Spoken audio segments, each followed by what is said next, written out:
Jemi një transmetim të drejt për drejt të breaking, gjatë ditës së sotme si që kemi përcjell, në fakt është njoftuar prej ditër se do të mbahet pas pak minutash në orën 18 si pas njoftimit zyrtar deri në orën 20. Kjo është edhe koha kur është marrë leje nga Policia e Shtetit për të zhvilluar foltoren 2. Nisi si një protest, ndërkohë që tashmë është kthyer në një platformë komunikimi, sikundër ka bërë me dije lideri i Partisë Demokratike Berisha, do ta bëjnë këtë proces çdo javë demokratët. Pritet nga momenti në moment që edhe Berisha të niset pikërisht drejt sheshit përpara kryeministrisë ku do të ketë fjalimin e tij të radhës. Me mua në studio për të diskutuar mbi zhvillimet kryesore politike që në fakt që në nisje kanë të bëjnë me kampin opozitar, vion tjetë ish kandidati i Partisë Demokratike Aulon Kalaja, na bashkohet edhe Elton Laska, sekretari i përgjithshëm i Shqipëria Bëhet, avokat po ashtu, mirë se erdhët. Zoti Laska. Faleminderit për ftesën. Mirë, në fakt, unë presë të kem në një lidhje edhe kolegen Geriola Hate, e cila do të përcjell nga afër edhe protestën, përgatitjet protestën, foltoren e dytë në fakt duhet thënë, përgatitjet, por edhe se çfarë po ndodh sa i përket pjesëmarrjes së ditës së sotme. Laska, ndërkohë sa të kemi edhe kolegen, si e shihni ju këtë nismë të opozitës, a e shihni dhe ju e vlerësoni të arsyeshme si parti Shqipëria Bëhet të ti bashkoheni kësaj lëvizje? Foltores? Po, për të jemë mërtesës një platformë komunikimi, le ta quajmë. S'pari më lejoni të them që unë që në fillim të herës duhet të shpreh për çdo protestë që do të organizohet në Shqipëri, unë jam pro çdo lloj proteste, sepse realisht ka nevojë që mbar shoqëria të reagojë.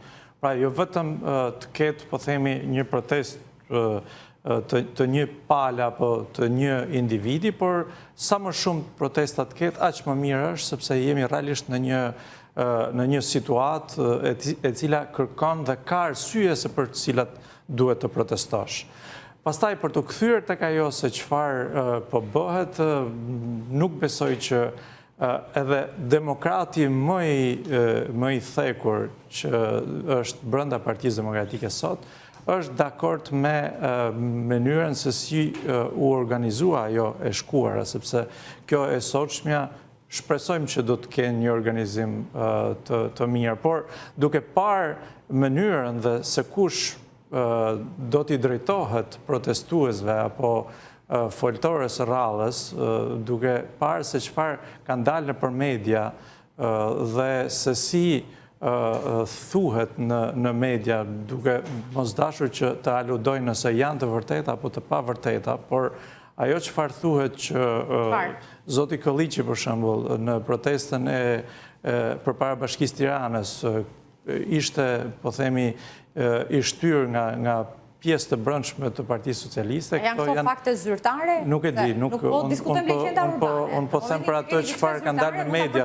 Unë shpresoj shumë që të mos jenë të vërteta, por realisht që në këtë pikë e kompromentojnë të gjithë, po themi, nismen opozitare. Do duhet që Partia Demokratike të distancohej në mënyrë të qartë, të shprehte dhe të jepte versionin e saj se çfarë ka ndodhur realisht midis zotit Kolliçi dhe po themi njerëzve të ballukut brenda Partisë Socialiste. Në këtë kuptim, mendoj që sado mund të jenë edhe dasha keqe, nuk e vej fare në diskutim, nuk kam informacion për të thënë që kjo është e vërteta, por ajo çfarë po them është se në këtë kontekst e kompromenton shumë faktin që rradhën e shkuar ishte zoti Kolliçi që foli në këtë foltor apo protest. Po, sot ende nuk e dim agendën e radhën. Mirë, shkojmë për më shumë informacion në një lidhje direkte me kolegen Geriola Hate, me sa duket ende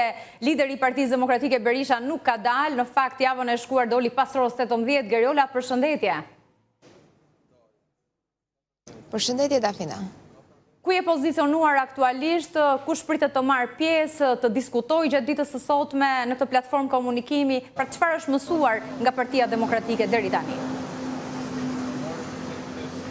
Aktualisht jemi stacionuar pranë banesës së kryetarit të Partisë Demokratike Sali Berisha. I pritet që pas pak minutash të dalë nga ambientet e banesës së tij dhe t'i bashkohet protestuesve në bulevardin Dëshmorët e Kombit, ku njëjtë si javën e kaluar, ku u zhvillua një foltore përpara kryeministrisë, do të zhvillohet edhe kësaj jave. Pra pritet që vetë kryetari i Partisë Demokratike të ketë fjalën e tij në këtë protestë, po ashtu edhe deputet demokrat dhe qytetar për të shpalosur të gjitha pakënaqësitë e tyre. Në kryeministri është vendosur një gardë metalik, janë blinduar dyert e jashtme të kryeministrisë, po ashtu ka dhe prezencë të efektive të policisë së shtetit, janë marrë të gjitha masat për të garantuar mbarvajtjen e kësaj proteste. Megjithatë, njëjtë sikurse edhe javën e kaluar, kjo protestë pritet që të mos ketë një pjesëmarrje të konsiderueshme, kjo për faktin se është organizuar vetëm nga strukturat e Partisë Demokratike në Tiranë, pra nuk është një protestë kombëtare. Megjithatë, gjatë ditëve të fundit ka pasur disa zhvillime, të cilat me siguri do të jenë kryefjale e protestës së ditës së sotme. Kryetari i Partisë Demokratike ka qenë në Brazil, aty ku u zgjodhe zëvendës president i CDI-s, unionit më të madh të partive të qendrës së djathtë në Europë. Po ashtu, CDI-ja miratoi edhe një rezolut ku adresohen njësër problematikash me demokracinë në Shqipëri, duke filluar nga zgjedhjet parlamentare të 11 majit, e po ashtu dhe njësër rastesh të tjera korruptive të hasura në Shqipëri, të cilat adresohen rezolutën e CDI-s e që pritet jenë pjesë edhe e retorikës politike sot në foltoren përpara kryeministrisë. Po ashtu edhe masat e sigurisë të vendosur ndaj zëvendës kryeministres Belinda Balluku parashikohet që të jenë pjesë e fjalës së kryetarit të Partisë Demokratike Sali Berisha dhe deputetëve që do të marrin pjesë në këtë foltore, pasi ditën kur janë vendosur masat e sigurisë ndaj numrit 2 të qeverisë shqiptare, ka pasur vetëm një protestë simbolike në ambientet e kryeministrisë nga Partia Mundësia dhe Agron Shehaj, por nuk ka pasur një organizim të tillë nga ana e Partisë Demokratike dhe pritet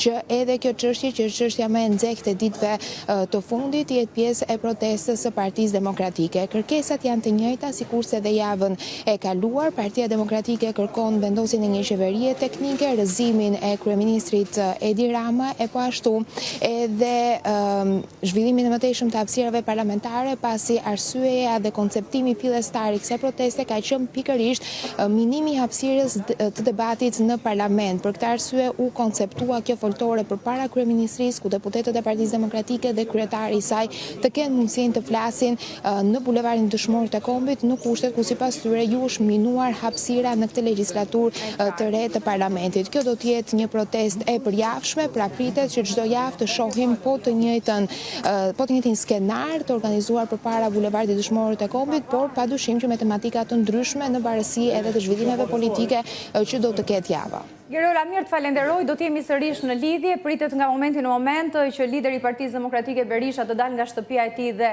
të shkojë drejt të sheshit përpara kryeministrisë, ku do të mbahet foltorja e dytë, kjo platformë parlamentare e qytetare, siç e ka cilësuar zoti Berisha, një platformë jashtë ambienteve të kuvendit. Zoti Kalaja, keni u pritshmëri sot në fakt ne ju kemi penguar, do t'i bashkoheni të protestës? Po, do i bashkohen, patjetër. Do t'i bashkoheni po, kam qenë dhe herën e kalume.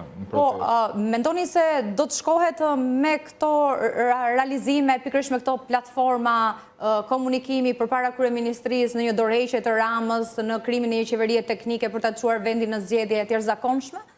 Shiko, unë mendoj që së pari ky aksion i Partisë Demokratike do duhet ishte marrë me i kompozuar, do duhet mblidhe Këshilli Kombëtar, i cili nuk është mbledhur që nga miratimi i listës për deputet, muajin mars, unë nuk kam qenë i pranishëm, me të thënë vërtetën, dhe që nga ajo kohë nuk është mbledh Këshilli Kombëtar qoftë për me përcaktuar analizën e zgjedhjeve, se çfarë ndodhi me 11 maj, kur kemi parasysh që dhe raporti i OSBE-Odirit ka dalë tani më dhe patjetër që nuk ka më justifikime në lidhje me këtë çështje. Pra mendoj që Këshilli Kombëtar do të përcaktojë aksionin politik, është organi më i lartë ndërmjet dy kuvendeve në Partinë Demokratike dhe nuk e di se si është bërë kjo vendimarrje, domethënë pa u konsultuar gjërësisht. Së dyti mendoj që është rasti i parë ky apo thjesht ju jeni bashkuar vonë dhe keni si përvojë të parë? Shiko, unë mendoj që ky është moment shumë delikat që po përjeton Partia Demokratike dhe besoj që nuk ka rëndësia është rasti i parë apo i fundit, e rëndësishme është që do duhet një vendimarrje më e gjerë, sepse nuk mundet që një person të organizojë një protestë. Protesta që ne kemi bërë për shembull në 7 korriku në vitin 2022, kemi qenë bashkë edhe me zotnin këtu, ka qenë një grup aleancë qytetare, fluidet, për cilat ne mendonim ndryshe për shumë çështje, por mendonim njëjtë për sa i përket korrupsionit, problematikave të tjera. Atëherë u quajt Fronti i Shpëtimit Kombëtar dhe arriti të organizojë një nga protestat më të madhështore që kanë ndodhur në Shqipëri. Por kjo donte punë, donte fytyra të reja, donte njerëz që përfaqësonin komunitetet e caktuara. Ne mblodhëm përfaqësues të kauzave qytetare në gjithë Republikën e Shqipërisë dhe arritëm të prodhonim atë protestë. Kur kemi parasysh që Partia Demokratike nuk i kishte mirë punët atëherë, s'kishte logo, s'kishte vul, s'kishte godin, s'kishte para në raport me ato që merren nga KQZ-ja. Ato që ka, sot i ka pra dhe po themi që nuk prodhon dot protesta të fuqishme, këtë po them. Prandaj, së pari do duhet një vendimarrje më e gjerë, së dyti duhet rritën numrat, pra ne nuk mund të bëjmë dot njëjtin eksperiment duke Çfarë pengon këto vendimarrje, këto organizime, mbledhjen e Këshillit Kombëtar, të kryesisë, analizën edhe për rezultatin e zgjedhjeve të 11 majit? Për disa muaj u shpreh lideri Berisha, por edhe disa prej deputetëve të listës së mbyllur me një vend të sigurt në kuvend, se prisnin raportin përfundimtar të OSBE-UDIR, tashmë edhe kjo është një çështje e kaluar. Pas afro 5 muaj gjysmë e pam dhe këtë raport të formalizuar. Disa njerëzve në Partinë Demokratike nuk ju intereson ajo që quhet analizë, sepse sigurisht që do dalin zbuluar. Unë kam hedh një tezë që analiza duhet bëhet në kutitë e çdo kandidati. Pra në rast se lagja vet nuk e ka votuar, atëherë ky njeri duhet kaloj në i teknicien ose në skalion 2 të Partisë Demokratike. Gjithmonë raport me zgjedhjet e 2023-shit, 2021-shit, 2017 ose 2019 Kush kemi pas. bëhet pengesë për këto procese në Partinë Demokratike? Unë mendoj që është e udhës që të mblidhemi edhe ta diskutojmë këtë çështje tani. E para, e dyta, duhet masivizohet protesta patjetër, nuk mund shkojmë dot para zyres së Tiranës me një grusht njerëzish. Ne na duhen protesta të fuqishme. Partia Demokratike ka lindur si parti nga protestat dhe patjetër që ushtrimin më të lehtë që ka bërë ndonjëherë është protesta. Tani duhen shtuar radhët sepse duhet bërë protestë më e madhe. Në rast se ne kemi kërkesa që këtu nuk ka demokraci, këtu nuk ka drejtësi, zgjedhjet vidhen, ku e diun edhe çështje tjera që kanë ngrit me drejt opozita, atëherë duhet ta materializojmë me njerëz në shesh. Në rast se ne nuk kemi njerëz në shesh, është një shprehje shumë e madhe që thotë, në rast se jemi pak, nuk na ndihmojnë fjalët. Në rast se jemi shumë, atëherë veprat flasin vetë, pra nuk kemi nevojë fare për fjalë. Kështu që e para këtë këndvështrim unë mendoj që është imperativ i kohës, një ridimensionim i Partisë Demokratike tani për me kuptu qartë se ku duam të shkojmë. Pra, këto protesta mund të jenë protesta modeste, edhe simbolike jo, sepse janë modeste, por unë gjykoj që ne duhet të shkojmë në një marsh tjetër tani, që të ftojmë qytetarët shqiptar që të na vinë në protestë, por që të arrihet kjo duhet moral i lartë, që të arrihet kjo ne duhet kuptojmë se ku i kemi problemet. Pra, para se ta çojmë gishtin te kundërshtarit, duhet ta kthejmë nga vetja jonë për me pas se çfarë u bë keq në 11 maj. Ne kemi drejtues të qarqeve të cilët humbën listën e sigurt. Jo vetëm që nuk morën deputet nga lista e hapur, po kemi humbë listën e sigurt. A do vazhdojnë të jenë këto akoma kryetar qarqesh? Ndërkohë ju jeni në kushtet kur keni pretenduar si u është grabitur vota edhe brenda kampit tuaj politik. Madje para pak ditësh pati një vendim të gjykatës së posaçme, urdhëroi SPAK-un për të hapur kutit, videot dhe gjithçka të regjistruar për qarkun e Durrësit. Si po u ndikon kjo në raport me partinë tuaj, me Partinë Demokratike? Po shiko, unë mendoj që jam në të njëjtën gjatësi të Vale për me denoncu dhe për me certifiku farsën elektorale, e cila mendoj që duhet bërë shembull në Shqipëri që zgjedhjet e ardhshme çdo lloj partie, çdo lloj kandidati të ketë të drejta. Unë nuk jam vetëm proces penal për këtë çështje, unë kam shkuar në gjykatë kushtetuese, ku i kam kërkuar gjykatës kushtetuese shfuqizimin e nenit antikushtetues të kodit zgjedhor që ja pamundson kandidatëve hapjen e kutive dhe besoj se do ta fitoj aty, patjetër. Duke pas parasysh se çfarë thotë Europa, Këshilli i Europës ku ne jemi pjesë, KDN-ja, Komisioni Venecias, Gjykata Europiane për Drejtat e Njerëzit, ku ata thonë që në proces ka 3 palë të cilat kanë drejta për ta kontestuar rezultatin zgjedhor. Partitë politike, kandidati, ata shkojnë dhe më tej, thonë dhe zgjedhësit. Ndërkohë ne e di si e kemi kodin zgjedhor, kanë vetëm partitë politike drejt që të hapin kutit. Pra duke pas parasysh jurisprudencën që na vjen nga jashtë, ku ne jemi shtet antar, patjetër që do ta fitojnë kushtetuese, por në rast se nuk e fitojnë kushtetuese, do ta fitojnë gjykatë Strasburgu. Tani kthehemi te çështja e SPAK-ut. Është hera parë në historinë e Shqipërisë që SPAK-u ka nis hetim, pra gjykata ka urdhëruar SPAK-un të nis hetim për krim të organizuar zgjedhor. Gjithmonë jemi marrë me 50.000 lekësha, me shitje, blerje vote, gjërat Çe ka vogla. bërë krimin ndaj jush? Krimin do ta përcaktoj sigurisht gjykata. Unë mendoj, unë kam dërgu provat aty, patjetër, por ky do jetë një proces sfilitës për mendimin tim i gjatë, sepse do hapen videot, pra nuk do hapen thjesht kutit. Kutia nuk na tregon asgjë. Ky proces sigurisht do të çojë të drejtën tuaj në vend, por jo vetëm drejtën time.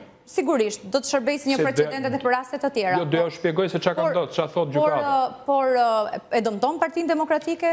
Jo, besoj se e forcon partinë. Gjithë kohës theksojnë që është bërë një farsë, janë vjedhur, janë grabitur tu nuk bëhet fjalë për Partinë Demokratike. Nga Partia Socialiste, kur keni një përplasje të brendshme, vota me bëhet fjalë për gjitha partitë. Aty do i bëhet skaneri gjitha partive. Ju pat besoj nga rinumërimi, i cili ishte një proces historik në Shqipëri, që lëvizi një mandat në qarkun e Fierit tek Partia Socialiste, apo jo, pat se si një kandidat në qarkun e Fierit, një Klosi kishte marrë 1200 vota, pavarësisht se në proces verbal ja kanë shkruajtur 800 vota. Kemi krim zgjedhor në Durrës, po ashtu sepse raporti me kandidatin tjetër rikuperova 105 vota në kutit të rinumëruara pjesërisht. Kujdes, se nuk është hapi gjithë Durrësi.